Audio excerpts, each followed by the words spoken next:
در مؤسسه تحصیلات میانه عمومی رقم 37 ناحیه واسه این سیمخانه با کمک امام علی سفر از تعمیر برآورده شده به سال نو تحصیل آماده می باشد. در این مکتب امام علی وظیفه مسئول را به دوش دارد. او جانشین دیرکتور اوید به تحصیلات ابتدایی است.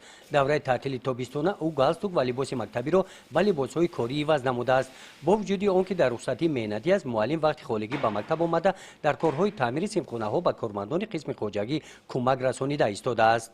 ما قریب که همه سیمخانه رو تعمیر کردیم.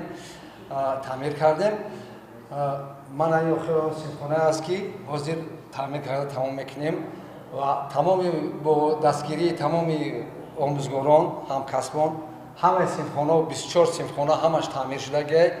خب همه چیز میرسد. میز کرسیون یکیش نوای خیلی کدامش که نو نبود وای بودک با همراهی آموزگاران همش تعمیر کردیم. همه از تعمیر برآمدگی همه نقضه همه سیمخانه برای سال خونیشی آینده با ماه سپتامبر همش تیار است.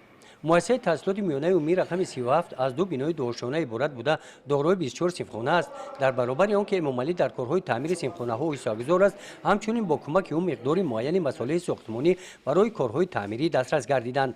غیر از کارهای ساختمانی، سهم امام علی در کبودزار نمودن صحن حولی مکتب کلان است. محیط طبیعت صحن حولی مؤسسه عبارت از درختان آرایشی نتیجه محنت 3 ساله امام علی سفر میباشند.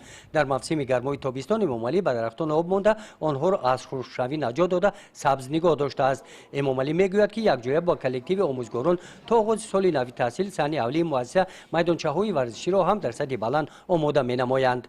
گزارش خواجه نظریف خدای نظر ظهوروف از ناحیه واسه برای برنامه اطلاعاتی نوید.